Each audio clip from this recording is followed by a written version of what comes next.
But yeah, item number 5 is a 1979 Chevy Camaro, and I did an interview with the owner of this at the Island Pond, Vermont car show back in June 24th. So let me pop that on the screen here, and we'll take a look. This is Raska. I'm here with my 79 Camaro. Believe it or not, it's a car that I've had since 1999. I bought it for $500 my senior year of high school. A couple of years ago, we stripped the car down and completely restored it. Love driving it. And the car actually came from the janitor at the high school that I worked for, or went to school at. It was his wife's car for many years. Wow. Yeah. I've done sort of the normal rust. I've done floors and the spliced in trunk floor and subframe, and we repainted the whole thing. New upholstery on the inside. And, at some point, probably going to build the original small block for it. Have a little more horsepower, a little bit more fun. Nice. Yeah, it is a 4-speed car. It's a lot of fun to drive. Sweet. Yeah. Good deal. Yeah. Well, thank you. Cool. Yeah, so thank you to Jason for sharing that car with us. Any reactions to that? I love the car. I'm into the newer style Camaros, which is from the 80s, but the 70s, those nice round headlights, and the nose. I mean, that's one of the nicest things about the Camaro that I like in that era.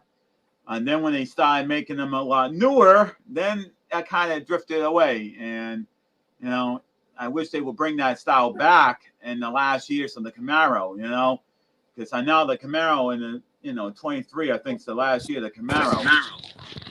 And I wish they would have done this before they ended it. I wish they brought this car back, with this style. For sure.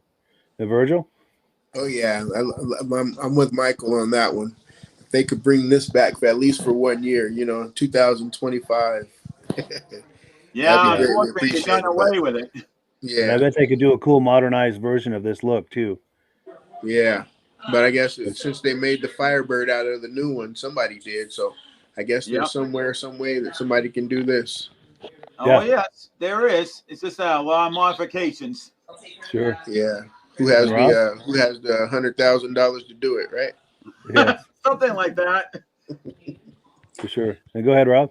In 1977, that was my first new car I ever bought. No kidding. Nice. Z28. Only got to keep it for a year, then I had no license. So. Oh! Connect the dots, right? Yeah. I only paid like $5,000 for it, brand new. Wow. Those were the days. Love to see those prices again.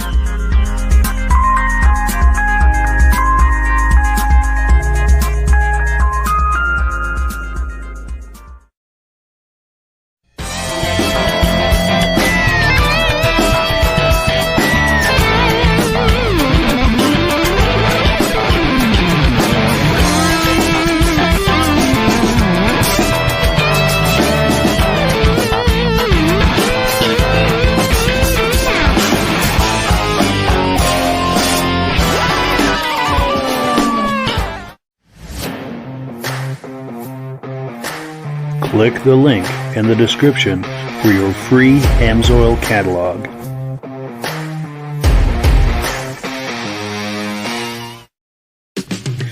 It's time for a quick shout out to some of our friends. B&B Auto Sales, your muscle car connection in Brookings, South Dakota.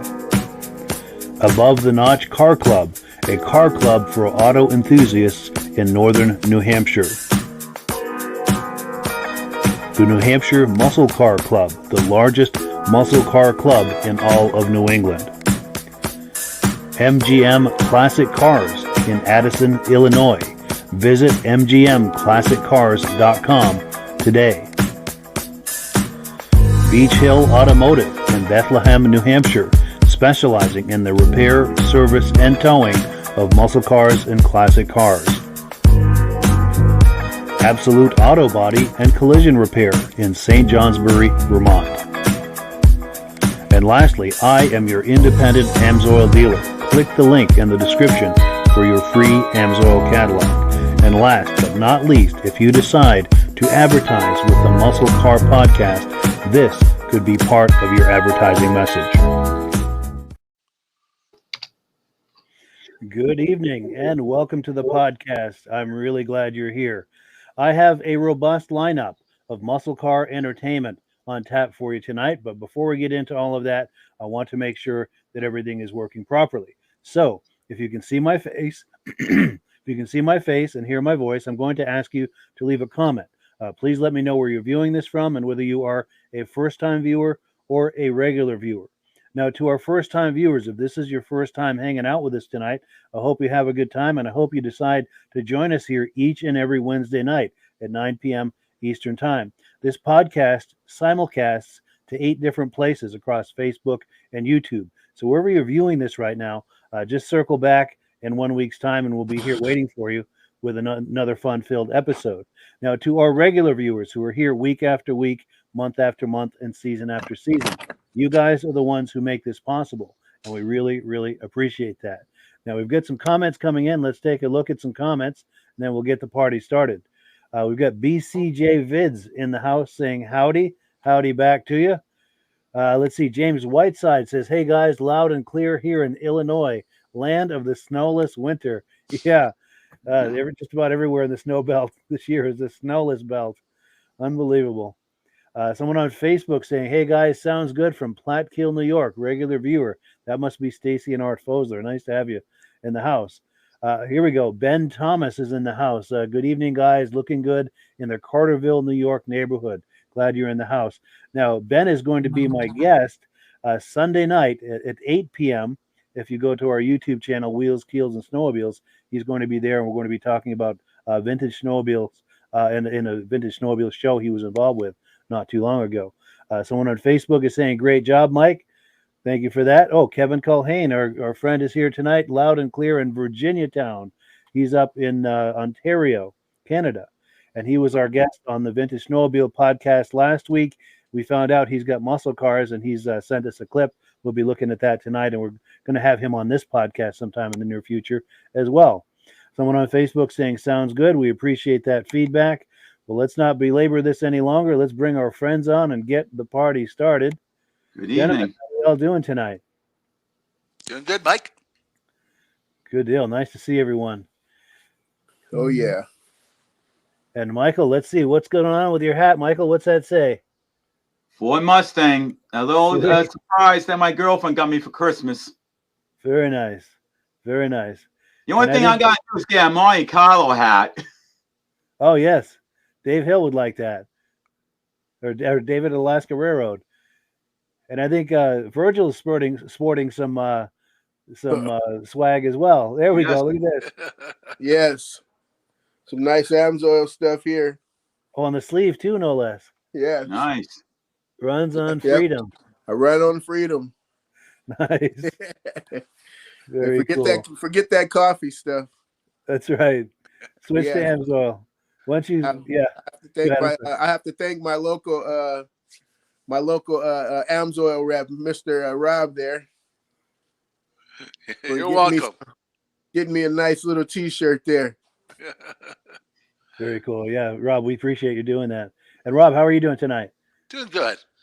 Good. Doing good. I was supposed to head 10 hours north of here to go snowmobiling this weekend. That ain't gonna happen now.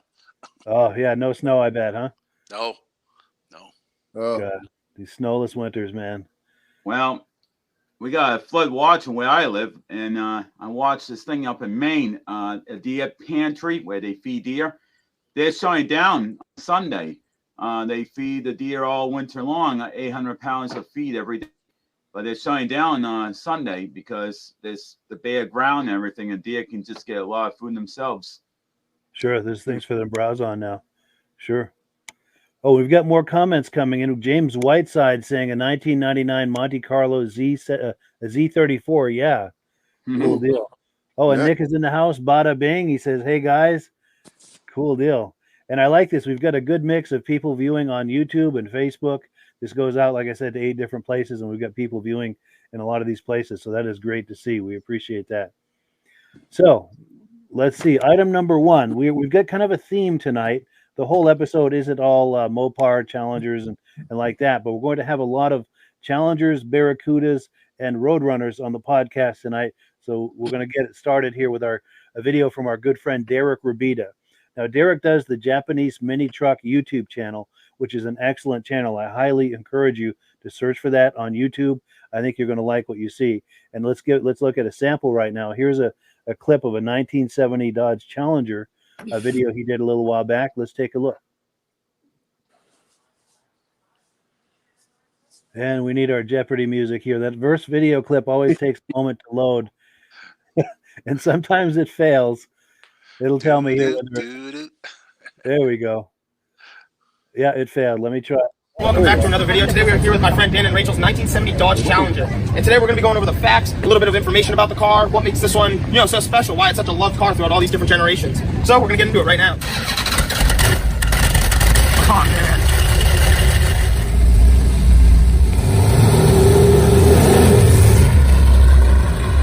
So right here, first impressions of the car, it is really nice.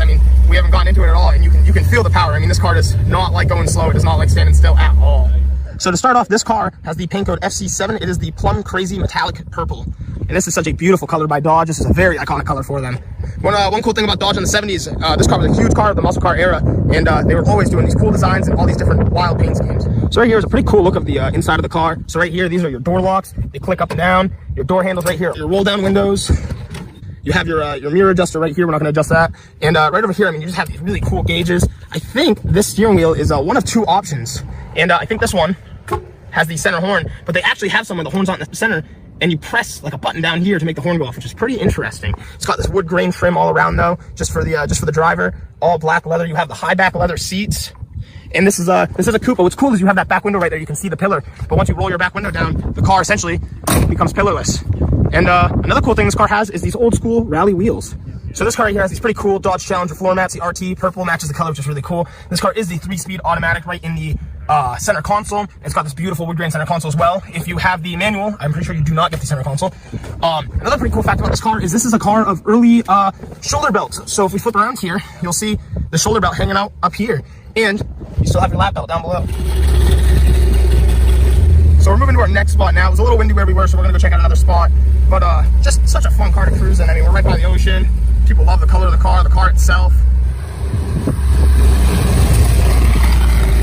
So I wanted to start off real quick and say this car right here is the 440 6-pack V8 with a 3-speed automatic. And just a cool little fact right off the back is these are factory hood pins from Dodge. This car is the first year of the Challenger, 1970. This is just made to compete with the other brands' pony cars. So this car is considered an E-chassis. Its cousin car is the Plymouth Barracuda. And one of the first noticeable differences between the Plymouth Barracuda and the Dodge Challenger is the Dodge Challenger has quad headlights, as to the Barracuda would only have a single. Some cool information is right here on the grille we have this rippling wave effect. And that's literally what it was based off of, just ocean waves, just kind of have that nice little flow. Another cool fact too is the grille, when they were trying to find a new design for the Challenger and what they're gonna make the grille, is they looked up in their office and they had these old light fixtures that were kind of vented, and that's literally what this grille is based off of. So another small fact too about the E-chassis is the Dodge Challenger is 2 inches longer, coming in at 110 inches compared to the Barracuda. So a cool little thing about the Dodge Challenger RT is, it was their sports car. This car had a wide variety of engines, but specifically you could get the 383, the 426, or the 440. So unfortunately though, in about 1972, about 2 years after they made this car, we ended up coming across the fuel crisis and emissions started getting heavier. So at that point, all 3 of those engines, you couldn't get them in the car anymore. The best you would probably get is like a 360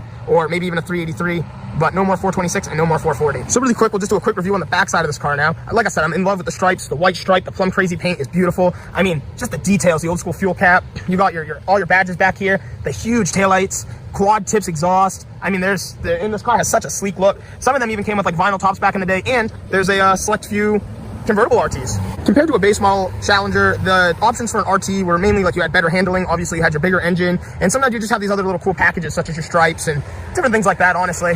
It's pretty wild to think though, this car had a lot of different engine options back in 1970. You could get anything from a slant 6 all the way up to a just obnoxious, rowdy 440 V8, 426 V8. There were some nasty engines they were putting in these. So the 440 specifically ran a 0 to 60 in 6 seconds back in 1970. That's 50 years ago. That is some crazy times. This car made about 390 horsepower. So the quarter mile time for this engine combo would be 13.6 seconds in the quarter mile at 104 miles per hour. First year of sales for the Dodge Challenger, they sold 76,935 units. 13,796 of those were RTs, which was pretty cool. And you could pick one of these cars up back in the day, the RT model, for $3,200, which is only $24,500 in inflation in today's money. We're gonna pop the hood for you guys, and cool enough, like I said, it's just these hood pins that are pretty easy to release. And behold, we have the 446 pack that was upgraded to fuel injection. It's a pretty nasty engine in this. I mean, that is a monster. Another cool fact about this particular 442 is this is a vintage 440. Another nice thing is the owner had upgraded to an aluminum radiator, and he said it made quite a bit of a difference. The car runs a lot cooler with that. So this car is also equipped with trip carb fuel injection, and the reason it was set up like this is so now they don't have to change their intake, so they can keep up with that original look of the 440. This particular car was fully restored once back in the day. We believe it may have had the 383, so it was a true RT that somebody had upgraded to the 446 pack. But what's pretty nice is after restoration, a guy must have had this Dodge collection or a Mopar collection of some sort, and he reached out to Wayne Creaney himself, and Wayne Creaney purchased this car and then sold it. So at one point, this car was owned by Wayne Creaney, the host of Chasing Classic Cars. We're gonna hop into the interior now. Ooh, everything about this car is so nice. And right in here, another cool fact I just want to mention is, I mean, you have everything you need. This car does have power steering too, which is pretty cool. And right here, I mean, you even have your own analog clock. You have your AM radio down here. I mean, this thing is just such a beauty. Tell a 70 to 71 apart from a 72 on is the RPMs go all the way up to 8, as in the 72 after only went up to 7 grand.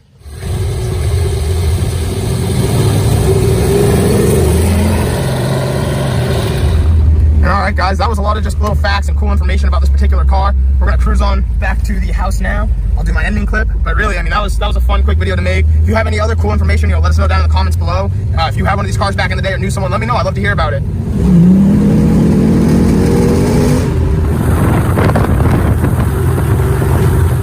All right, everybody, we're gonna finish up the video now. Thank you so much for checking out today's video. Really, it really means a lot. We just pulled in with the car. We're here with the purple truck, about to head home. But what a like amazing car. What a fun car to make a video with. Such an experience. And again, if you want to see some more content, don't forget to like and subscribe. And I'll see you all in the next one. Cool. Yeah. So thank you so much to our good friend Derek Rabita for that footage. He really does a great job with that. Let's go around the circle here for reactions to that. Michael, did you have reactions to that car? Yeah. You know, I'm not exactly a 1% Dodge fan. My girlfriend isn't either. But the thing is, on these cars, back in this era, you know, I don't care what you are. You have to be a Dodge fan or a Cadillac and everything. I mean, every car in this era you are a fan of, because they're all muscle cars. I mean, come on, who is not a muscle car lover? Yeah. How could you not love that? And I just love the sound of the exhaust on it and everything. And going to these classic car shows, you smell that classic exhaust that has no Cadillac converters on them. Oh, what a distinct smell. Yeah. I love it. For sure. For sure. And Rob? Oh, you got to like that color. Yeah, that was pretty smart of them to come out with flashy colors like that. And that was an education where the guy just told us about all the information about it. Oh, I didn't know the one car was 2 inches longer because they're both built on the same line. So you figured they'd make them both the same length to make it easier for them. But yeah, that was a lot of education. I appreciate that. But was he drinking Red Bull? Did you speed that up a little? That was me. I sped that up in editing just to you know, in the interest of time. But, so I'll take responsibility. Great for that. interview. Yeah. Yeah. Cool. And Virgil? Oh yeah, no, great looking car. Like you guys both said, that engine note is just tremendous once he started it up. My brother-in-law has the updated version of this Plum Crazy. Yeah, the new Challengers, and oh man, wow. that thing is so much fun. And he has a Plum Crazy RT. But yeah, great car. Have a lot of fun riding in that thing. But yeah, gotta love it. Very cool. And we've got comments. Go ahead. I'm sorry.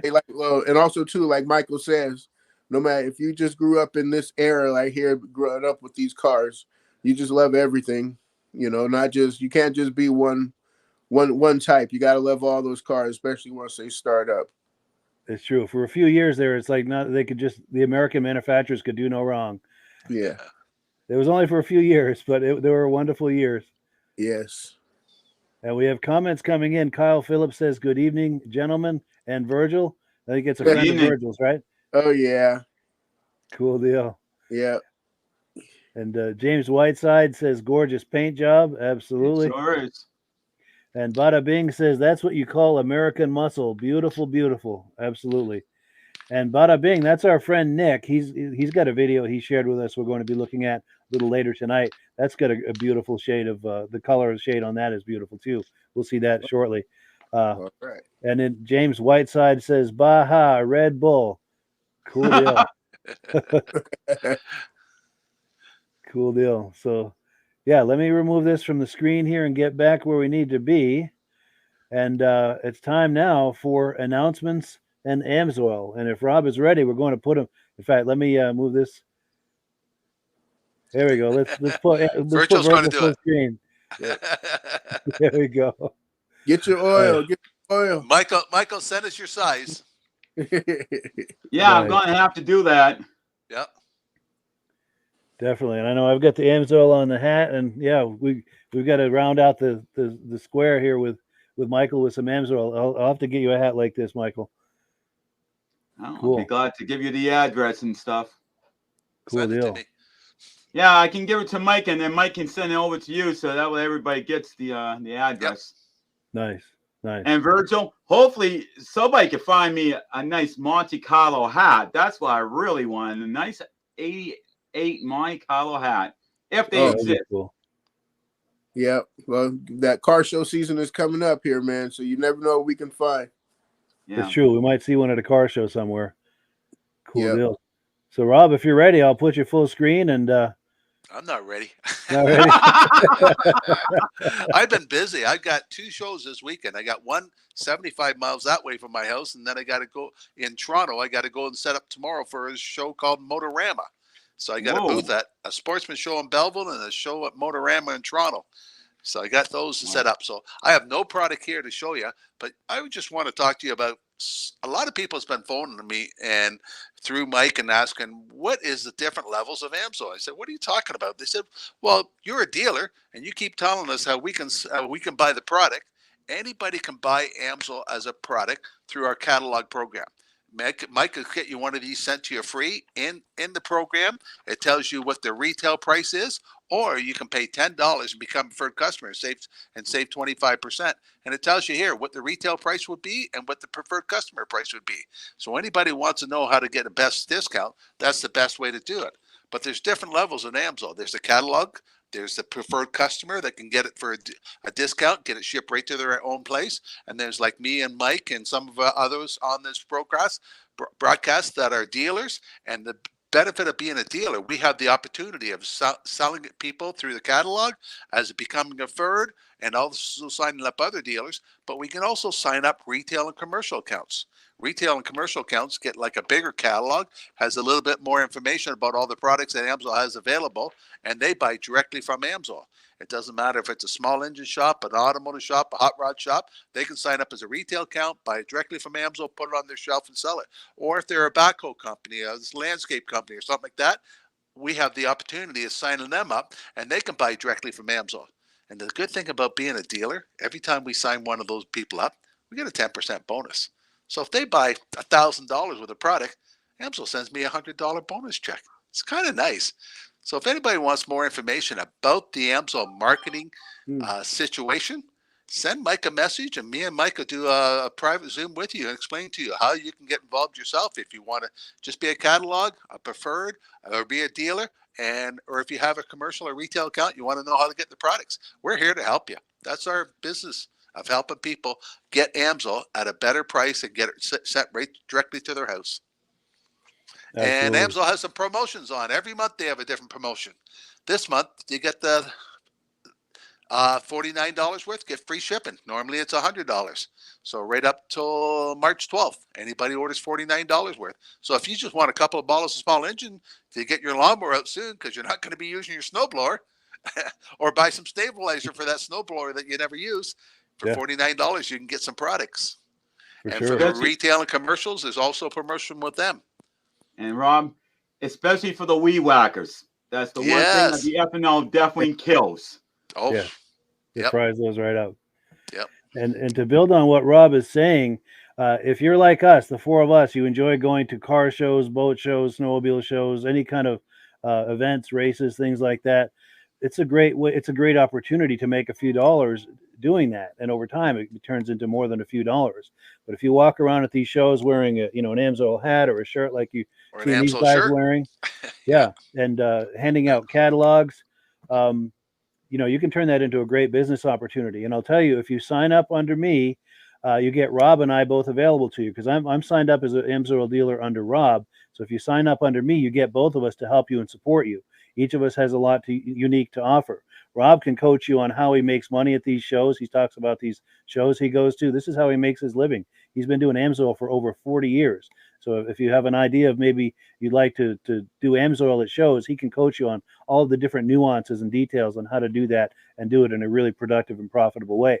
The thing I bring to the table is I do a lot on social media. So if you're interested in having me coach you on how to develop Amsoil leads on social media, I can help you with that. So between the two of us, we've got a lot to offer that maybe a lot of other Amsoil dealers who are wanting to sign you up may not have. Nothing against them, but Rob and I bring an awful lot to the table. And if you sign up under me, you get both of us, and it could be a wonderful opportunity. And we're here to help you. Yes, absolutely. Links in the description for everything. The preferred customer program, free catalog. Reach out to me by email if you're curious about being a dealer, and we're happy to help you get started with that. And it's a fun part-time business that could grow into a full-time income. Oh, absolutely. Yeah. Absolutely.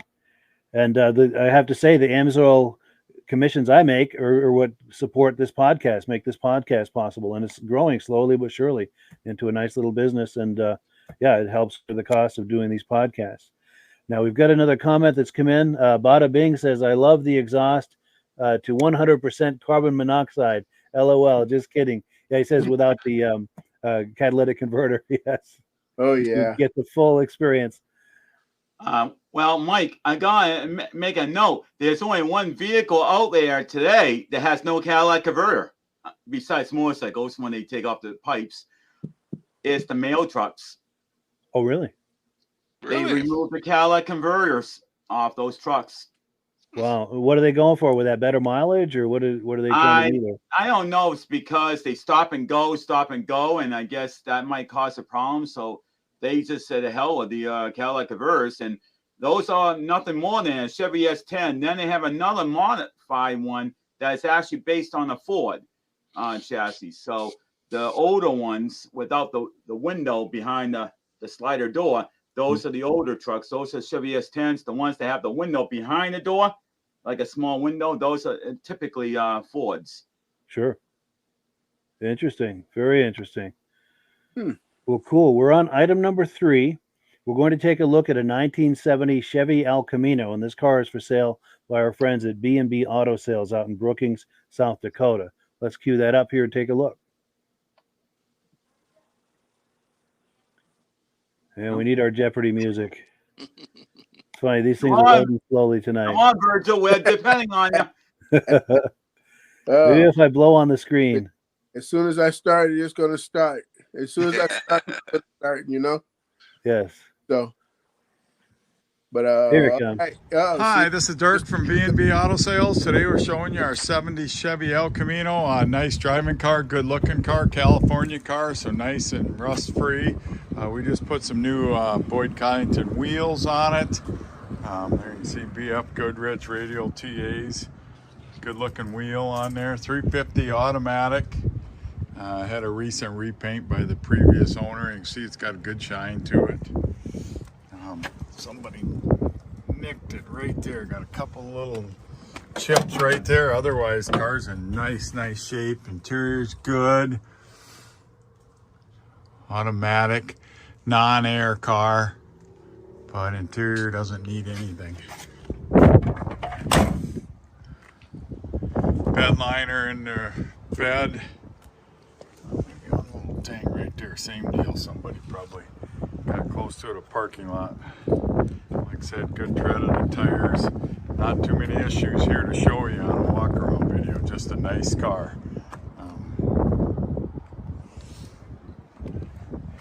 These El Caminos are getting to be better, and they're better in value all the time, higher in value, so they're really a good investment, Little thing on the original molding, but I'll take that. I'll take an original molding over a Chinese one any day. So they're just a lot better quality. A little water gun in there when polished it. So, you know, they did a pretty good job here. Got a little bit on the molding there, you know, so that's just, they didn't take the windows off, but you're not buying a show quality car. This car is nice enough that I think if you wanted to show it, you could. In smaller car shows, it would do good because it's a good looking car. So we're going to start up our 70 El Camino here for you. You can see the oil pressure. You can hear the fan. See if the old road star works. No, road star does not work. Fuel gauge at 1/4. Blinker left, blinker right. Not surprising, the horn doesn't work with a grand steering wheel. Wipers work. We'll check the lights out. Runs really nice. Good looking car, runs good. Good looking new wheels that we put on it. Don't have any paperwork on any engine work or anything, but this is power steering, power brake car. We did rebuild the tranny in it, so the tranny's been rebuilt.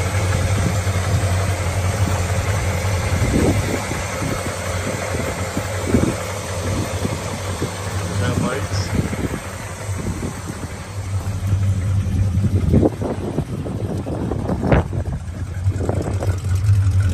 Tail lights, dual exhaust. So, good sounding car, good running car.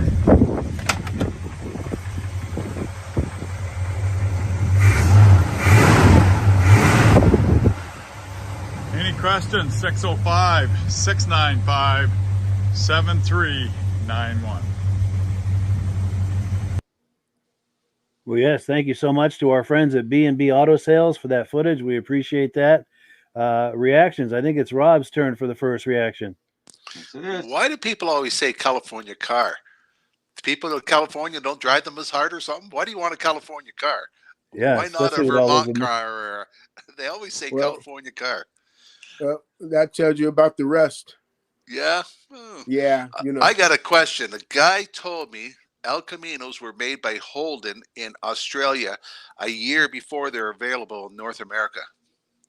I'd like to know if any of our audience people really knows that that's true or not. I haven't been able to find that out yet. You know what, Rob? Maybe Wikipedia wouldn't mention that. Yeah, and I know Gives you when a we place had to go. I know when we had Plymouth Dale on here a while back, he is from Australia, and I know he was talking about that. And I have seen your moment where I don't remember what he was saying about it exactly, but I do know that they call these Utes out there, Yep. and that they originated out there long before we ever saw them here in the U.S. Apparently. And they still make up to 2 years ago they were still making them. Yeah, nice. Yeah. Very cool. Yeah, I think Go ahead, Virgil. I think they have like a Holden kit now, where you can make anything like a Ute, so to say. You can take they've been taking like Jettas and weird cars and making them into making them into El Caminos. Nice. And that's like a brand new current cars. So they got a new kit that's out there, that Universal.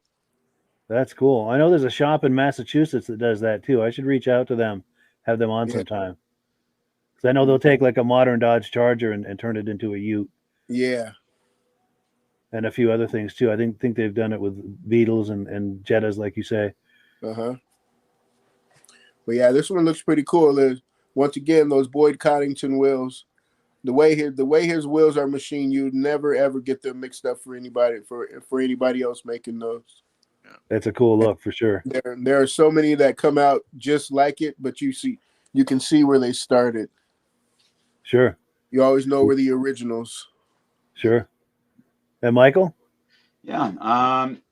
One thing that I really like about it, 350 engine. I mean, that's, think about that car and that engine. That engine was put in almost every single car out there in that time frame. And that was pretty well the biggest horsepower they actually had. They probably even made a 400 and whatnot, but this was like a standard, biggest size they made that was standard, more or less. But I also noticed, I know you skipped through the pictures. On the passenger side, I noticed that you got the door handle, then you had a thing to roll down the window, but then there's another lever to roll something down. And I'm like, okay, what could that be? I think that's that. Did it have that other window on there? Yeah, if you look at the door panel on the passenger side, especially, you can see that there's two roll handles that can roll a window up and down. Well, Yes, right there. good call. That smoker's window. Yeah, that must be Yeah. what that's for. Yeah, it's that smoker's window right there. That's a great observation, Michael. Yeah. Yeah. Very cool. And we've got comments coming in. So you think that smoker window rolled up and down instead of pushing out? Oh no, it opens out. It opens. Yeah, I think it must have rotated. Yeah. But they had a. Yeah, because you're right. A lot of them just had like a little clip you'd undo and you'd open it with your hand. But this one, I guess, it had a crank on it. And okay, so here we go. James Whiteside says, "Look at all that room in the engine compartment. Cool, absolutely." And Bada Bing says, "No rust."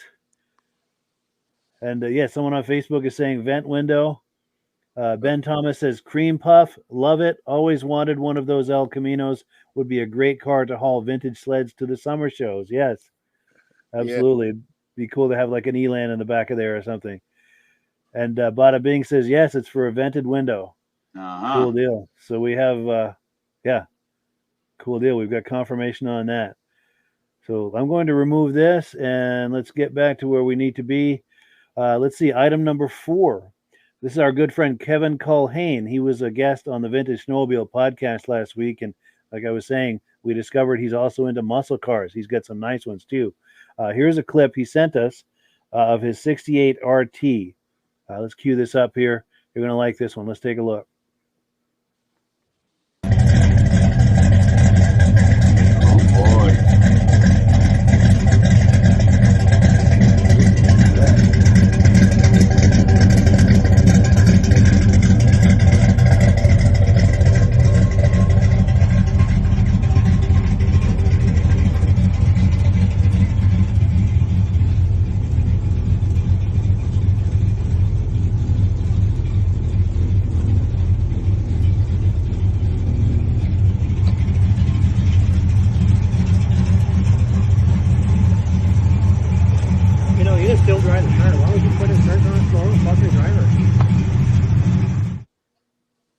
So, yes, thank you so much to Kevin for that cool footage. We appreciate that. And we're going to have Kevin on the podcast as our guest one night in the not too distant future for a closer look at that car and maybe even some Q&A. But, yeah, Virgil, I think it's your turn for the first reaction. Yeah, definitely need some Q&A on this one. Yes. The way the video starts out, it's like, oh, man. Ooh. Yeah, that exhaust note is something, isn't it? These cars are just so these cars are just so sweet. Dukes of Hazzard just really put these cars out there, you know. Absolutely. Just made and destroyed them. Yeah, and destroyed them. Made every young boy's dream come true, you know. But yeah, that's true. Go ahead. Oh, yeah, as soon as it started up and just looking at the back, I just went instantly into Dukes of Hazzard. The good old boys. Yes. Never mean no harm. Exactly.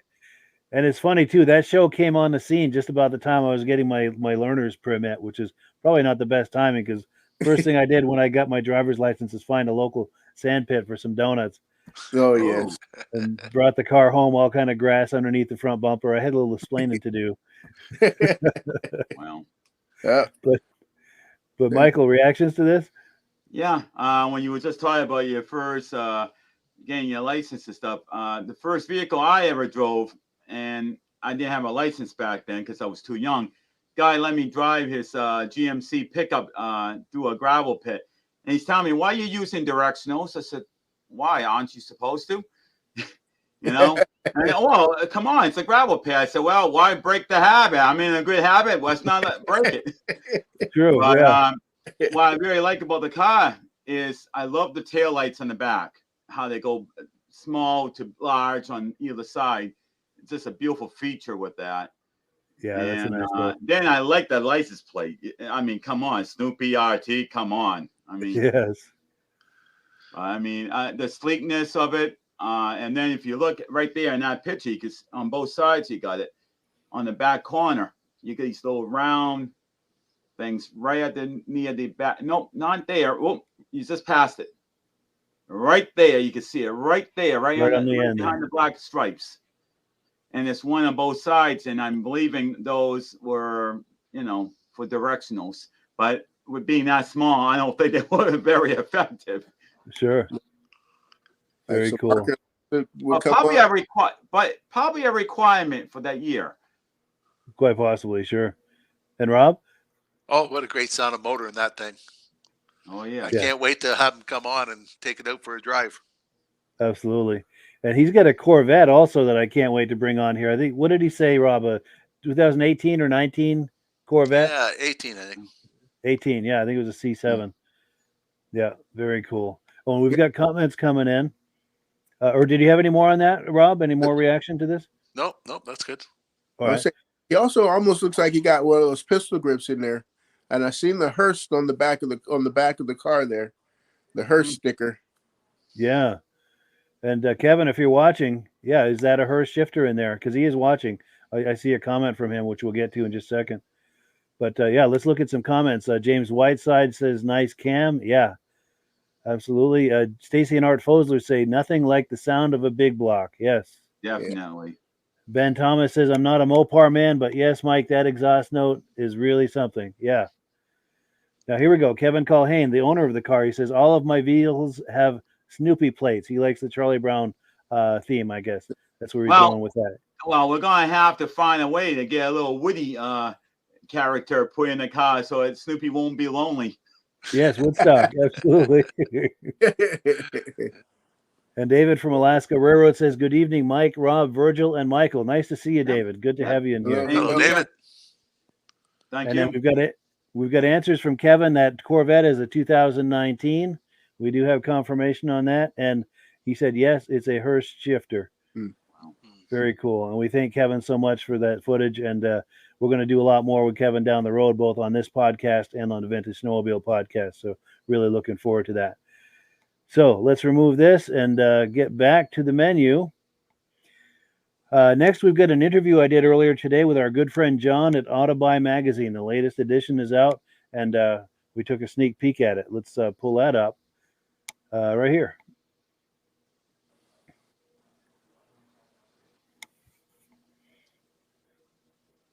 Well, hello, friends. It's time for another visit with our good friend John over at Autobuy Magazine. John, how you doing today?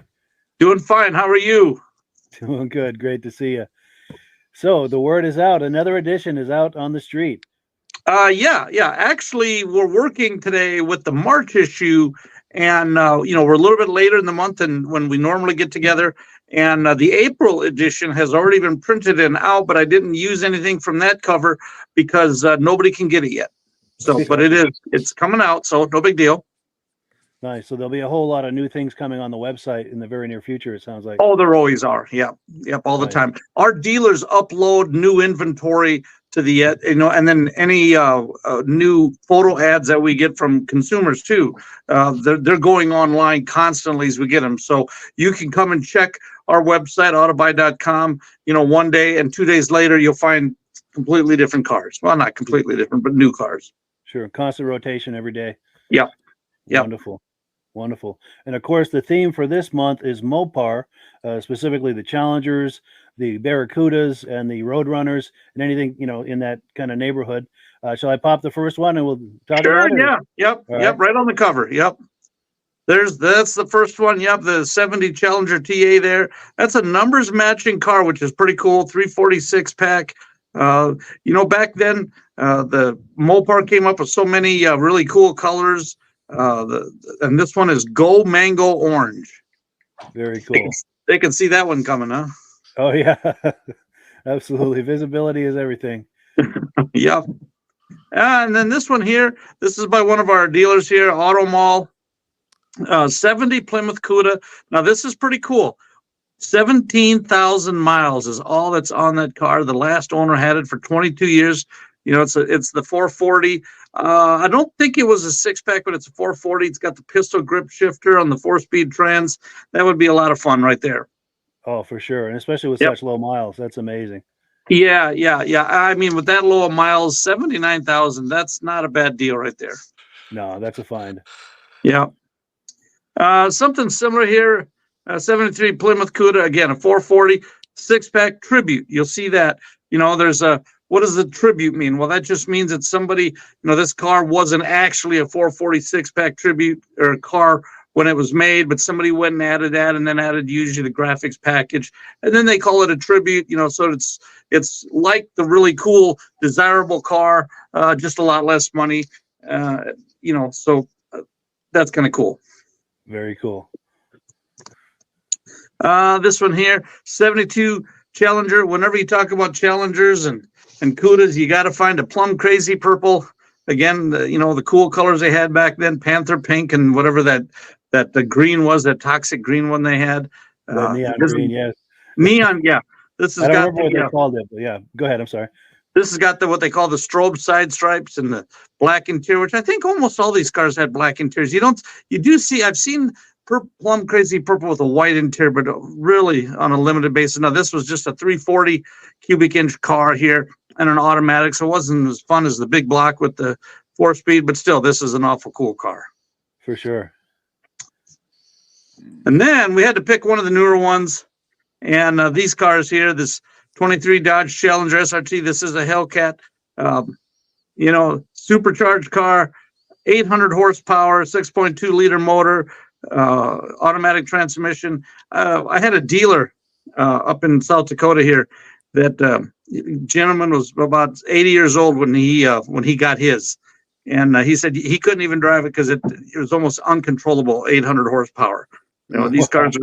These cars are pretty cool. If you see the headlights there, one of those is actually an air induction that they ran through the air conditioning to cool the air charge to get more horsepower.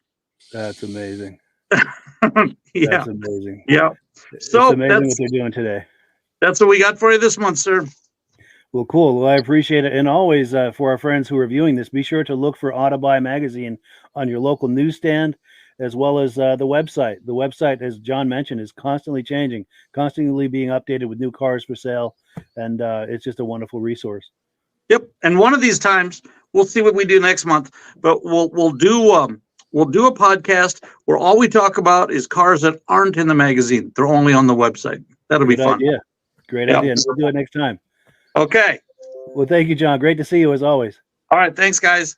All righty. Cool. Yeah. So thank you so much to John for coming on this afternoon. We appreciate that. And as far as reactions, I think it's Michael's turn. Yeah. As I was saying, I mean, you can't go wrong. I mean, you look at the stuff that this guy is selling and in the magazine and everything, and it's like, I mean, you look at these cars, it's like, wow. I mean, I've been looking for magazines, local stores and stuff to look for trucks and stuff like that for my girlfriend, and I can't even find any more magazines that for sale stuff anymore. It's like, wow, what happened to all these magazines that were around for one time or another? But I mean, you can't go wrong. I mean, everything I'm seeing here is all nice and classics. There's some new stuff, as he mentioned, but it's just wonderful. All the assortment of stuff that this guy in the magazine. I mean, I recommend anybody that's looking for a classic car really needs to look into this magazine and subscribe to it, because I mean, week to week, month to month, everything changes, and it's nice to be on top of it. Yeah, for sure. Virgil? Yeah, it's I would say it's an upgrade from the Auto Trader. Yes. You don't got to go through Auto Trader. You got to go all those different ones, but it's like you can get everything you want right in here. And with today's cars, that second car, the blue one with the center lines, oh, that thing looks so pretty. Yes. Center lines on the trailer, that one there, yes. Like you say, the original 4-speed pistol grip 440. Oh man. Yeah, sign me up. Yeah, but what's crazy is you can buy that one, or you can spend another $5,000 and get that lime green one. Yeah. Let me find that one too. Like, what do you do, huh? So many choices. Yeah. Sure. And by the And way, Rob? while I'm listening to you guys, I'm watching everything. My cat is playing a little rough playing with me right now. Uh-oh. A little nibble on my finger and a little this and that. Just play. She Crazy. wants to play. Sure. And Rob, reactions? Well, for a little bit more money, you can have that lime green one and get a warranty. But I think I'd rather have the older one. Sure. I do Especially the way agree. they talk about the amount of horsepower of the new ones. And I didn't know it was actually called crazy. What do they call it? Plum crazy yeah. purple. Crazy, yeah. Yeah, I didn't know it was actually called that. I've heard people mention that, but I didn't know that was actually the call of the paint. Yeah. Sure. Oh yeah. It's true. Yeah, they had creative names. I think it was Mango Orange for this one, and yeah, and the green one, there was a name for that too, and I can't think of it. But oh wait, maybe it says on here, Sublime Green, Sublime. Oh yeah. Yeah, cool. Oh, and we've got a comment that's come in. Here we go. James Whiteside says, "Ruda Barracuda, sweet." Very cool. Very cool. So let's continue. Let's see what's on the menu here. What's next for us here? Oh, here we go. Item number 6. Since we're doing the Mopar theme tonight, a little while back, our good friend Michael, who's here with us tonight, sent me some images of Challengers, Barracudas, and Roadrunners, and we put that together into a little montage with some music under it. And let's take a look. These images are all from our good friend Michael. Oh, and I have to say, Michael does the New England Classic Cars Facebook group. There's a link to it in the description. Definitely visit that. That's a great resource if you like classic cars, muscle cars, anything like that. Mike, I'm gonna make one note for anybody who's on this podcast. Even though it's New England Classic Cars, if you know of any car shows, no matter where they are, you're more than welcome to post that on the site, because there's people that are going out to North Carolina and different places, and it'd be nice for them to know, oh, there's a car show coming up, and and where it might be located. Nice. Yeah, it could be a great resource for that. Absolutely. Well, cool. Let's take a look at these images here.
So yeah, thank you so much to our own Michael DeLodge for these images. We really appreciate that. No problem at all. And I think, is it Virgil's turn for the first comment? Maybe Rob's. Rob's. All right. Yeah, go ahead, Rob. What came first, the Roadrunner or the cartoon? I'm thinking the cartoon. I'm thinking so too. the car That's a good copied that question. off the cartoon? Because they had to get the copyright for the horn, so I would assume that the cartoon had to be first. Oh yeah. Yeah. That was a good marketing plan for them. Oh yeah. Yeah. But they You know also what? paid a lot of money. Back in those days, what a lot of great cars they had. Like some of the new cars now are pretty boring. Not like they were back in those days. No. It's true. The early 70s were an amazing time. Yeah. And what's the difference between a Daytona and a Subaru? Oh, good question. Is one Plymouth, one Dodge? Is that? I'm not sure. I love the big wings on them. Oh. Yeah, I'm not sure either, but yeah, those are something else. Yeah. That makes a statement going down the road. And I was told that only these cars were only made for 3 years because they were going so fast that they kind of lifted off the road. Oh, I'm like, wow. Crazy. Yeah. And Virgil? NASCAR outlawed them. Oh, they did? I thought. Yeah, NASCAR outlawed them due to, I think it was more a speed reduction. Sure. They're going too fast. And but yeah, no, great collection of pictures there. Yes. Nice. If anybody's got any questions, I have a thing loaded on my side of the computer here with the year, the car, and the color, and everything else. So that way, there, if somebody wants to know a particular year, I might be able to help you. See, another thing I noticed with these pictures was there was a few convertibles there with the white interior. Oh, good call. We were talking about that earlier. Let's see if I that can find purple one. and white one you just passed there, and there was a black and white one also.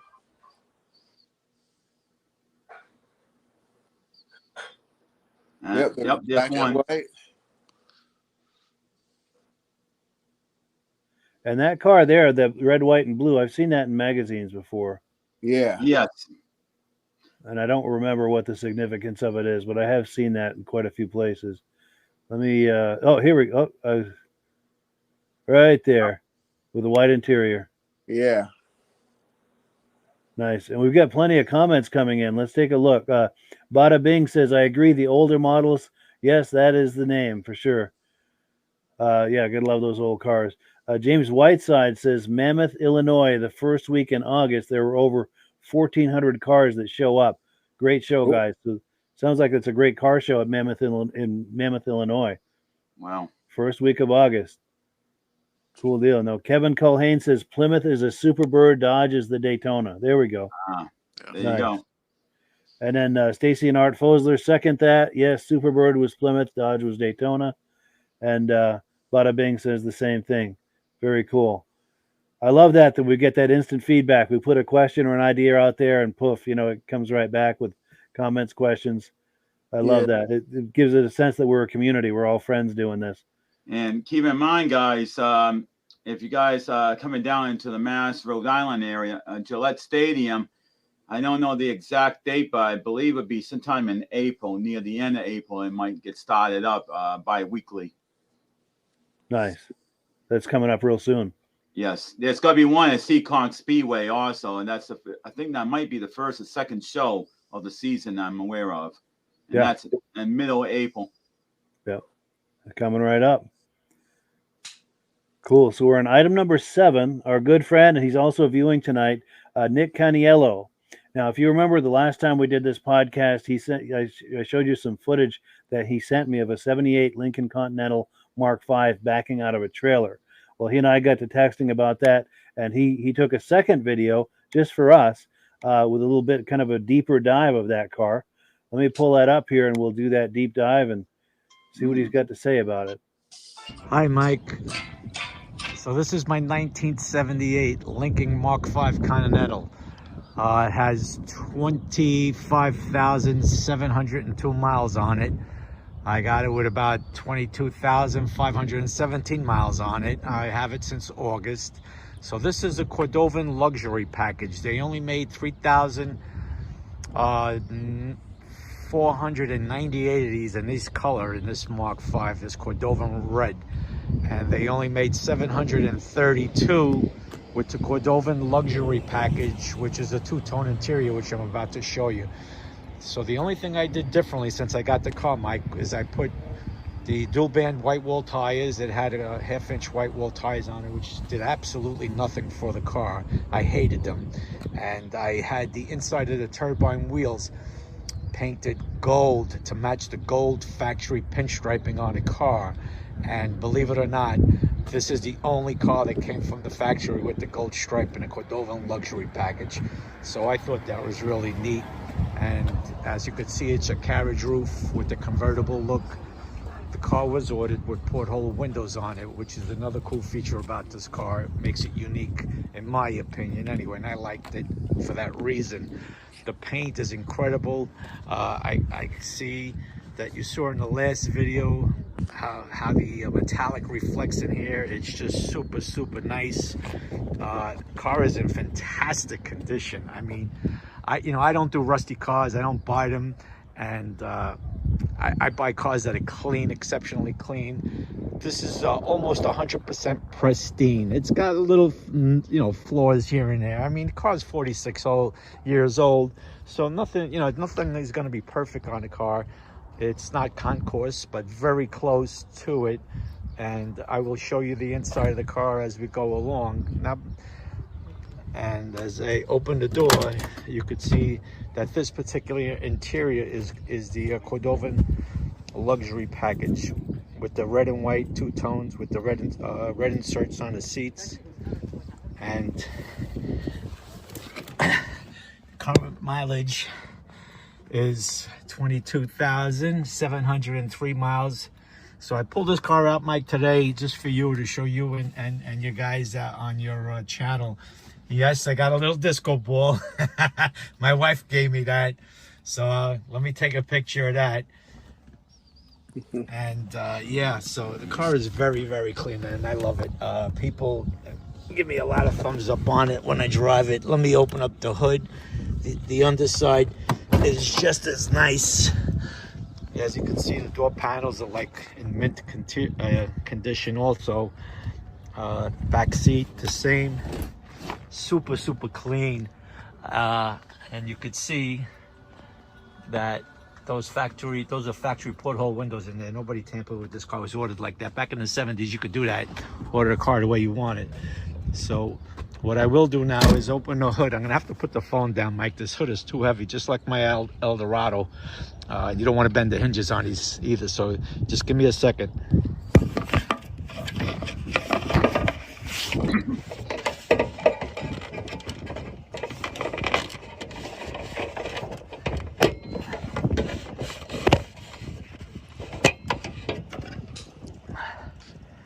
So I apologize for the delay. This is the 460 motor. It has dual exhaust on it. These cars needed it for a big motor like that, so this is the big boy. Even the hinges, I did nothing underneath. Look at the hinges in the condition that the hinges are in. I did nothing underneath to this car, and the underside of this car has zero rust. It's in great condition, and it's just super, super nice. So yeah, I am happy with this car, and it's just amazing that for 46 years old, this car is in a condition that it's in, and I just enjoy it. It just brings me back to a happy place in my childhood when I was growing up. So I hope you guys enjoy this car. I love sharing it with people and telling them a little about the history, as far as how many were produced and things of that nature, which I wasn't even really going to purchase this car because I wanted a Mark, and I wanted it with a moonroof. But when I saw the rarity, I almost let this car go by. When I saw the rarity between the color combinations and the interior and the carriage roof, I says, you know what, the hell with the moonroof, let me grab this car, because these cars don't come around every day. So I did. All right, Mike, Thank you for airing the car the last time. I hope you enjoy this, and we'll talk soon, Mike. All right? Thank you. Yeah, thank you so much to Nick. What a find. Yeah. What an incredible car. And, you know, I'm having a senior moment. Whose turn is it for the first response or first reaction? I'll go first. All right, go All ahead. right. What a great color that car is. What a great find. Like, Yeah, somebody must have had that sitting in their living room their whole life. yeah, It's in great shape. But when you go onto a car, like I'm doing this Blazer, and I've gone and looked up the Blazer. I know how many Blazers made. I know how many of them are licensed on the road right now. I don't know how many people have them parked in their garage working on them. But how does he find out that that's the only one that has gold stripes? How do you find the arcades of how many of them had gold stripes? I haven't figured out where to find stuff like that. How do you find that? that is a great question. And he is watching tonight, so maybe he'll share his secret with us. Yeah. But what a Good great stuff. car. Yeah, just beautiful from every angle. Go ahead. I guess like in the old, like back in, I guess those old 60s, 70s days, everything was all in that VIN number, you know? Sure. You know, you get the paint code, the paint, if it was a 4-door, if it was a, you know, if it was a sedan, if it was Engine a coupe. size. And Yeah. yeah, what a gorgeous car. Go ahead. I'm sorry. I wonder if that pinstripe would come in that, you know, as far as that combination or what's it called? That order sheet. Sure. Yeah. Sure. And Michael? Yeah, I mean, the last time I saw this car, I was awestruck. Same thing now. And the thing that really catches me, I see a lot of Cadillacs. I'm a big Cadillac fan, actually. And not so much a Lincoln fan because I've never really been a total Ford person. I'm more into Chevys and Oldsmobiles. But the thing that really catches me is that I want to go after every single Lincoln Continental, town cars, the Mach series. I want to go after everything. And unfortunately, there's not a heck of a lot of these cars around at car shows. You see one here and there, but it's not as common. You see, it's like Cadillacs, it's like 10 for every one Lincoln or something like that. You know, you don't see many of them. True. Very true. Now we've got comments coming in. Let's see what we've got here. Yes. Okay. So Bada Bing says all car lovers. Yes. Cars bring a lot of people together. Oh, so it does. And then it's bringing us all together every Wednesday night, and we have a great time. This whole community around this podcast. This is wonderful. And he's saying this is the owner of this car, by the way, Bada Bing. This is Nick. He says only 22,700 miles. He said it was an error that he made when he was making the comments. He said he's going senile. Aren't we all? I know I'm on the edge. And then he says, this is how he found that information. He said from a Marty report. Oh, wow. Good to know. Oh, and then Ben is adding to that. He said, Kevin Marty Auto, he purchased all the records from Ford. I believe he has data going back to the 60s and well into the 70s and 80s and beyond. Wow. Good to know. Nice. So the Marty report. But that's only for Fords, it sounds like. Quite possibly, yeah. Yeah, in fact, let me put that back up. Yeah, it specifies Ford. Yeah. Only those found first on race day. Sure. Found off-road driving. Yes. Fix or repair daily. Oh no, we don't use that one anymore. No. And then we've got more comments coming in. He said, "There you go, the facts."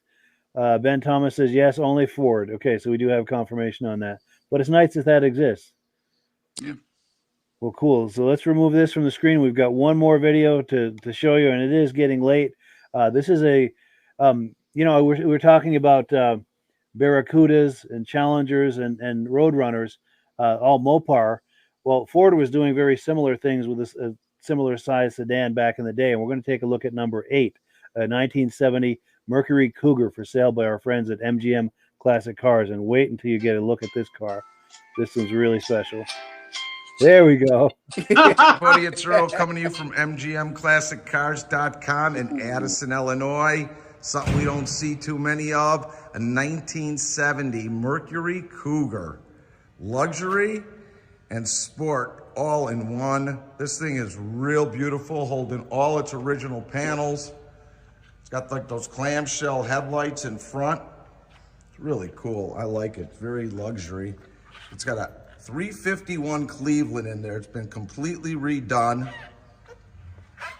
Power steering, power brakes, air conditioning, all your belts and hoses in good shape. Your wires are fresh. Suspension's been gone through. Thing runs out really good. Soundproofing's still in there. It's got a beautiful look to it. You don't see many, that's why I like it so much, with the gold stripe going down it. Original color. It's been redone over the years. I mean, it is a driver. I'm not calling it a show car, but it's a good looking driver. Front wheel disc brakes with American racing wheels. It gaps out great. Sport mirror, all your glass and chrome is good. Your wipers are working. Antenna's intact. Couple little spots. That's just dirt. Okay. With a great looking green with the white interior. Really gives it a great contrast. Got GT radials all the way around it. See how nice that shines? Really looks good under the lights. Cougar with the rear tail fin. Dual exhaust, it sounds great. All your lights and chrome and back are good. Little original here, you can see. It's still good, you get it re-chromed.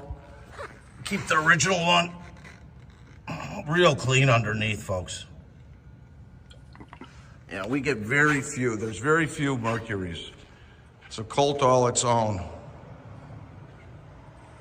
Paint's in real good shape and deep. All your glass from the back and to the sides and on the other side are good, and the chrome around it is.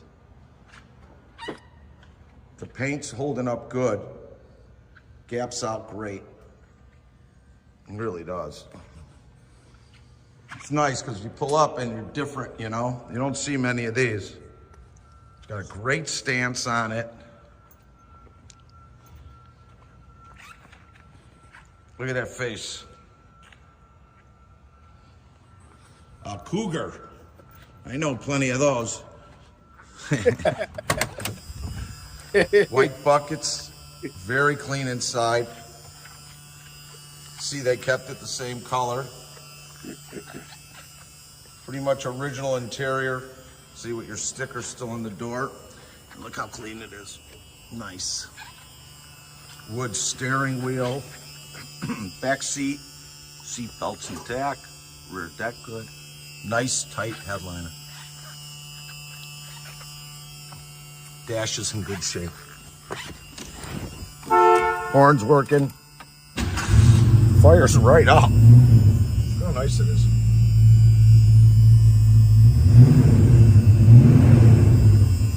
Little gauge package here. Radio's not working.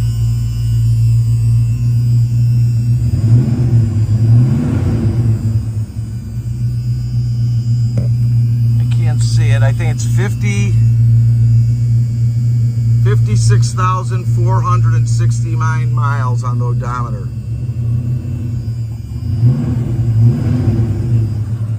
It's got a great sound to it. They really built it nice because it drives out great with good performance.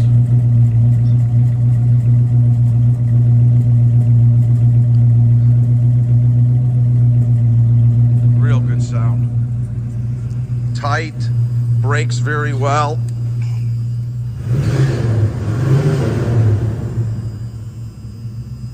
All your carpet's good all the way throughout. How's that for a Cougar? Located in our warehouse in Addison, Illinois, 15 minutes southwest of O'Hare Airport. We've got over 250 cars in the warehouse, ready for the spring to open up. And it opened up early this year, everybody. I mean, we are loaded with a great selection of cars.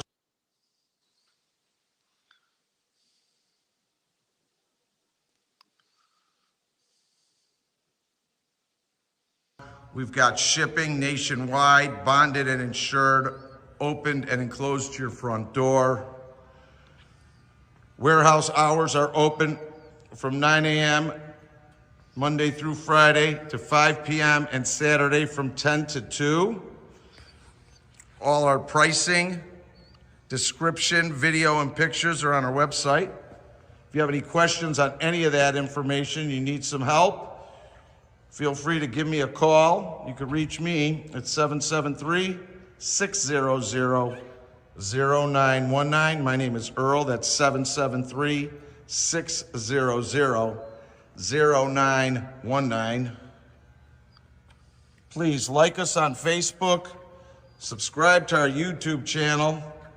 Got more videos coming daily. Thanks for spending some time with me on this one. We don't see many of these 1970 Cougars, 351 automatic transmission, pretty much loaded. So let's get this home in someone's garage. Hope you're all having a great day. Say hello to the Cougar. Yeah, thank you so much to our friends at MGM. What a car! And reactions? Is it Michael's turn for the first reaction?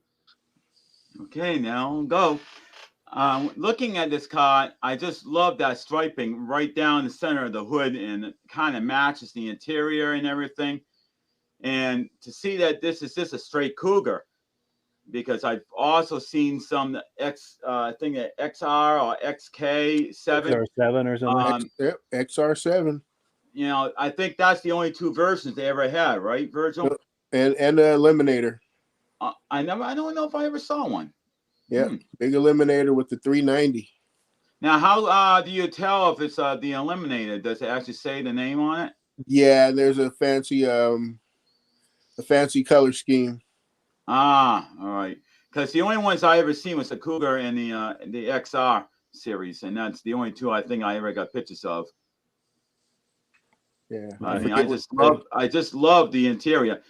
I mean, it's a love affair. So some people on the front end, you look at the front end, it almost looks like the rear end a little bit. Just the way they just put that plain look in the front. But that classic radio, typical Ford. You see the Ford logo right in the middle of the thing there. Yes, I had it there for a second. There we go. Yes, the Ford. Yeah, good call. And if you can get that fully functional and working, that right in itself is worth a lot of money. Oh, I bet. Yes, sure. And Virgil? Oh yeah, you know me. I love Cougars. Yes. Had my '67. Love that thing. Yes. The white interior on this car really, really popped. That was the really first thing I noticed. You know, I seen the green the green paint, but that white interior was like, wow. White interior really pops.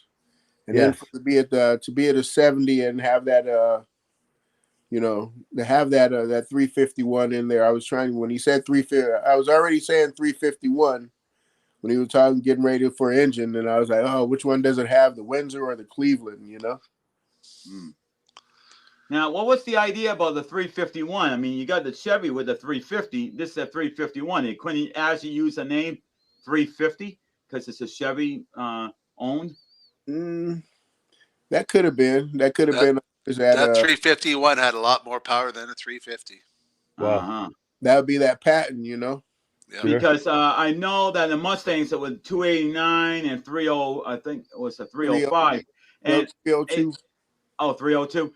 But I do know that didn't hear about that engine being in any other vehicle. You know, that kind of volume of engine. It's typically just for Ford. Yeah, 302 was also, they had it 1 year in the Camaro. Oh, they did. Wow. Yeah. Yeah. Is that 28? Sure. And reactions to this, Rob? An engine that powerful with air conditioning? Factory? Yeah. Yeah. But a couple times he kept saying, "See how clean this car is?" I couldn't notice because the floor was so clean. I'd never seen a shop like that before. Yeah. Look at the floor; it just shines. Yeah. Yeah, and then when you seen the other cars in the background, the 250 he said he had. Yeah. Let me get those. I That think there was was a nice to see. 55 Chevy with flames on the front hood. Yep. Yes. I'm trying to find that. That was cool to see him swing the camera across those. Yeah, but he's only showing you 40 of them. Oh. Yeah. Yeah. Yep, there's Yeah, another I think they 200 got- somewhere in there. Yeah, I think they've got more than one building. I think we need to go on a road trip, Virgin. We sure do. That's what we need to do. Hey, you know Bring what, your guys? checkbook. I'm dying to do a road trip myself. You know what the thing is? I'm stuck here. I got no car, so. Sure. Well, if one of us wins the lottery, we'll rent some kind of limo or something. We'll go on a road trip and hit a bunch of car shows and buy some cars and kick some tires and yeah, we'll have a good time. I met a guy, he's got so many cars, he gets his friends to drive 2 or 3 of the cars to the car show because he's not sure which one he wants to drive home. Wow. Isn't that a difficult problem to have? Well, hey, Rob, it's just like that when I went to Gillette, it mind boggles me how a guy turned around and took a Ferrari and literally put a plow on the damn thing. I'm That's still right. shaking my head on that day. I remember that. Just when you think you've seen everything, you see a Ferrari Yep. with a snowplow on it. I think And it's like a it was 348. all or it something. was. It was a dare. The guy said, "Hey, you got Maseratis and everything, and what the heck are you doing buying this car?" And he said, "Oh, you're making fun of it?" And they said, "Yeah. I mean, come on." And he said, "Yeah, well, all right." And then he showed his buddies, "Yeah, can your Maserati plow snow?" Crazy. I mean, it's amazing what rich people do when they have money. It's true. When you've got money to burn, you can do pretty much whatever you want. Yeah. Well, Michael, I want to see some pictures of 70 Blazers. Ah. Yeah, Any particular Two-wheel drive. years? Two-wheel drive. 1970 Blazer two-wheel drives. All right, I'll see what I can find. I'll write that down right now. Wow. Yeah, I keep forgetting you're building that one in the garage there. Yeah, we'd like to see that sometime. Well, hopefully this year it'll be on the road, and hopefully this year it might go to Louisville, but we'll see. Yeah. Well, I don't know if I have anything that's that old, but I'll see if I have anything. If I do, I'll gather those photos up. Okay. Nice. I'm just going through the comments here because we're running out of time. We're dangerously late here. Yeah, looking real good. Oh, pick up some cars and Cougars from Lotto. Absolutely. When one of us hits the lottery, we're going to have some fun. Well, hey, here's an idea. We can always hook out with Jane Leno. Yes.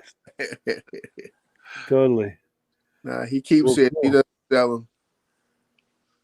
Well, Cool. he's due to be in Newport sometime this summer because they do the whole big trip around the Newport mansions and all that. They call it. I forgot the name of it, but they do that every year. That walking tour on the waterfront there. I did that years and years ago. Yeah, but it's more not just a walking thing. It's they have all these different events, and you got to pay a heavy cost to go and do this and do that. Sure. So since in the couple of minutes we've got left, I'm going to go around the clock here clockwise for really quick closing comments. Any final closing comments, Michael? Well, I just want to say it's good to hear from you guys. And Mike, you're doing better. Virgil, you sound great. So everybody's back to health again, which is a good thing. Yes. Definitely. And Virgil? Oh, yeah. Nope. I'm glad you got your chops back, man. Yes. Definitely. Oh, Virgil, you did a good job hosting. I think you did, Virgil. Oh, no. I did a job Yeah. co-hosting. I do a better job co-hosting, you know? Just call me like Ed McMahon or something like that, you know? Yes. And we appreciate you doing that, Virgil. All you have to say is, here's Johnny. Yeah. Yeah. So just put me in that seat right there, and I'm good. Nice. Always great to be here. Well, cool. We appreciate it. And thank you for filling in with the hosting, helping with the hosting. Oh, we anytime. appreciate that. And Rob? Great show. A lot of selections of nice cars. I had fun being here. Cool deal. Yeah, thank you guys for being on here. And thank you also to our viewers who are here week after week. We really appreciate that. And like I said at the beginning, you guys are the ones that make this possible. And I've got one last comment that's come in. Kevin Culhane says, "Hi, Mike. The helmet you asked about is a one piece, and Buco is the manufacturer." That's from last week on the Vintage Snowmobile podcast. Thank you for that, Kevin. We appreciate that. We were asking about that last week with the show and tell. Well, cool. That's all the time we've got for tonight. As always, we give the last word to Amsoil, but thank you, everyone, for being a part of this. We really appreciate it. Yes, I love it, Virgil. Amsoil. Cool Have deal. a good night, everybody. You too. Have a great night. All right, take care, guys. Yep. Hello, everyone. This is Rob and Mike. How you doing today, Rob? I'm doing good. Mike, yourself? Very well. Thank you so much for coming on. I appreciate it. Now, today, we're going to be talking about Amsoil. And in a few moments, we're going to show you how you can get the deepest discounts, free shipping, and free gifts when you order your Amsoil products through us. But first, I'm going to ask Rob to give you a quick description of what Amsoil is and why you should consider using Amsoil products in your motorized vehicles. Thanks, Mike. Amsoil is 100% synthetic oil. Everybody uses Amsoil for a different reason. Some people like the benefits that Amsoil is warranted for 25,000 miles or 1 year. The reason we can do that is because Amsoil doesn't oxidize. It doesn't form the usual carbons, gums, sludges like petroleum oils do. That's why we can keep it in the engines longer. Petroleum oils never do wear out. They oxidize themselves. That's why they have to be changed at 3,000 kilometers. And Amsoil likes the benefit that you only have to change the oil once a year. That saves some money. Some of the people like the benefit of Amsoil is it's a slipperier type lube. By having a slipperier type lube, it cuts down friction and drag. By less friction and drag, engines run 20 to 50 degrees cooler, better gas mileage. Now, Amsoil says 25% more protection than the industry requires is in the Amsoil bottles. My average customer gets about 10% increase in gas mileage. That's a big savings. Yeah. And by cutting down friction and drag, for every 10 degrees you cut down the friction and drag, doubles the life of the engine. So by having the engine run cooler, it makes it last longer. Some people like the benefit of the range of the Amsoil. Amsoil's flash point is 425 degrees, and it pours at 50 below zero. Wow. If you ever tried petroleum oil when it's 10 below, it turns to honey. And in the summertime, petroleum oil thins out, and once it thins out, that's when it starts breaking down. So Amsoil's an all-season oil, can give you better gas mileage, longer engine life, less maintenance. It ends up being cheaper over a year's time running Amsoil than it is petroleum oils. That's amazing. That's amazing. And Amsoil is available for pretty much any motorized vehicle, anything from lawn equipment, cars, trucks, boats, ATVs, motorcycles, snowmobiles. Yep. And a lot of people phone me up and say, well, what's the benefit of our gear lube? Exactly what I told you about the engine oil. It pours in cold weather, it runs cooler, makes the equipment last longer. And they say, well, what's the benefit of the small engine? Same thing. Makes the engine run cooler, last longer, better performance. So it saves on all the applications that Amsoil has available. Wonderful, wonderful. So yeah, let's talk now. Hopefully this has convinced people to think about maybe joining us in the Amsoil experience. Let's talk about some of the discounts and free shipping and how that all happens. I'm going to pop a graphic on the screen. And yeah, by all means, if you want to talk people through how this preferred customer program works. Amsoil has a number of different programs. One of our main ones is a catalog customer, where somebody can order directly out of our catalog. If they order out of the catalog, they order $100 worth, Amsoil will ship it right to their house. But our best program is our preferred customer. For only $10 for 6 months, you become a preferred customer, you save 25% on all the product. You order $100 worth, they're going to give you free shipping.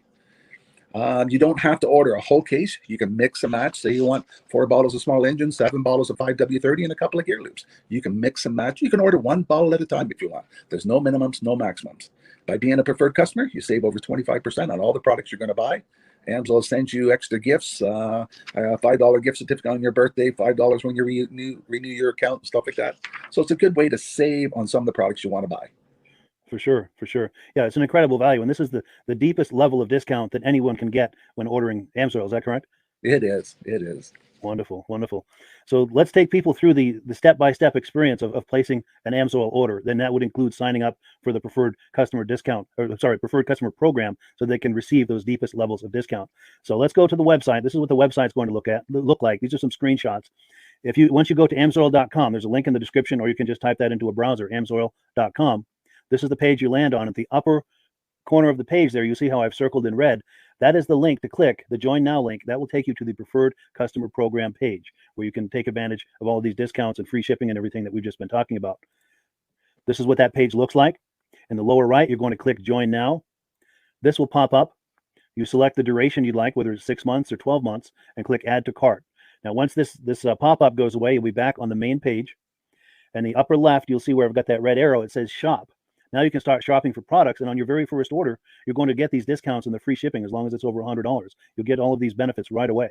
So once you click shop, it's going to take you to the product page. There's different types of oils, lubricants, so on and so forth. For the benefit of this exercise we're doing now, I'm just going to click motor oil. It shows different types of motor oil. Let's click gasoline. Now this takes us to an item. It's their synthetic motor oil. And you can see the item there, and there's choices for different viscosities. But take a look at the price. Let's take a closer look. Let's zoom in. But if you've joined the preferred customer program first, you're going to automatically get the deepest levels of discount. That's what we're looking at here. You're saving $3.80 on that quart of oil. Instead of paying $16.29, you're now paying $12.49 for that quart of oil. That is the deepest level of discount you can possibly get. And then you just add the quantity that you'd like. You select any other items that you're thinking about, add them to the cart. And once you click add to cart for the final time, you're going to see this come up at the top of the screen. It's going to show your items and your the total that you're at so far. Pardon me. And then you just click view cart in the upper right, and that'll take you to your cart. Take a close look here at the upper right. That blue box shows that you're getting free shipping. You're eligible for free shipping on this order because it's over $100. That little yellow box shows that you've got the preferred customer membership on your order that gives you the deepest levels of discounts for the next 6 to 12 months. And then below that, you've got the items that have been selected. For the exercise here, I selected 9 quarts of the signature series, but that brings us up over $100 for the free shipping. We're saving $34.20. And if you're ready to finish, you click checkout now, and that takes you to this screen here. If you haven't signed up with an AMSOIL account at this point, just click in the lower right to create an account, create a new account. It's going to ask you for some basic information, name and those types of things. Now let's take a closer look. You'll see this gray shaded box. This is a very important box. This is going to ask you if someone has referred you to AMSOIL.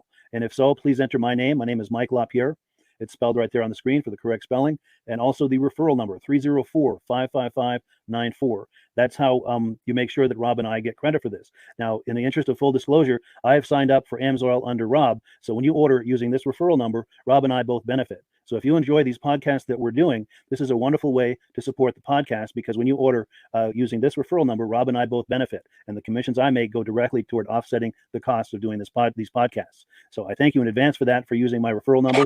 I very much appreciate it. And once you've done that, you just go into the next screen to enter your payment information, and you're done. Now, once you've placed your order that's over $100, and that order includes your AMSOIL preferred customer program, you are now eligible to get a free DVD from myself. Now, this is going to be either a muscle car DVD or a vintage snowmobile DVD. Use the email address on the screen, wkspodcasts@gmail.com. Send me an email. Let me know which DVD you would like me to send you, the muscle car or the vintage snowmobile DVD, and I'll get that right out to you. As you're typing in that email, in the subject line, be sure and type in capital letters free DVD requests, so it stands out as I'm checking my email, and we'll get that right out to you. So I guess the last thing, Rob, that we wanted to talk about is if someone is considering AMSOIL as a business opportunity. Yes. If anybody has a retail or a commercial account and they would like to buy directly from AMSOIL, just send Mike a line. He'll show you how to set up, and you can buy directly from AMSOIL. But if you are interested in starting your own part-time business, a part-time business that can grow into a full-time income, Mike and I will show you the AMSOIL marketing plan. AMSOIL has a large selection of products that cover almost every application. So it doesn't matter if you're into snowmobile, boating, or ATVing, or hot rods. We have an oil for every application. It's a fun type business that's I really enjoy doing. Where else can I go and have fun and make money doing it? And Mike and I are here to help you all the way along. If you need any help on how to promote or to find new accounts, we're here to help you. For sure. So when you sign up under that number, this 304-555-94, you're getting Rob and I as a team. Now, Rob has been doing AMSOIL for 40 years. Can you believe that? 40 years. So he knows every aspect of this business, and he knows all of the ins and outs of the products. So he'll be able to help you with any kind of product questions or any kind of questions to show you the different business models that you can do with AMSOIL. And then the other thing that you get when you sign up under me is I've got a strong background in social media. So if you need some coaching on how to generate AMSOIL leads using Facebook and YouTube, I'm happy to coach you with that when you sign up under Rob and I. You get both of us as a team to help you, to coach you, to support you, whatever you need to get you off and running with this business and having fun with it. Like Rob said, it's an enormous amount of fun. If you're like Rob and I and you enjoy going to any kind of boat shows, car shows, motorcycle shows, snowmobile shows, anything with a motor, you like going to those shows, those events, those races, this is a great way to turn that into a income opportunity for you. Yes. And just by wearing my AMSOIL hat at one of these events, people come up and ask me about AMSOIL. People don't know where to buy it, and I'm there to help them, show them where they can buy the product. Perfect. Well, cool, cool. Well, this is great. Any final thoughts, Rob, before we wrap it up? AMSO's a fun business. AMSO's been around since 1968. You know, it was the first synthetic oil to be AI approved. Wow. Yeah. That's amazing. And that's very early in the game too, isn't it? Yes. For sure. Well, good. Well, thank you so much, everyone, for viewing. Hopefully, we've gotten you excited as we are about the AMSOIL products. We'd love it if you could join us either as someone who uses the AMSOIL products or to join the AMSOIL team as a business opportunity. And we thank you so much for viewing. Have a great day. You have a good day.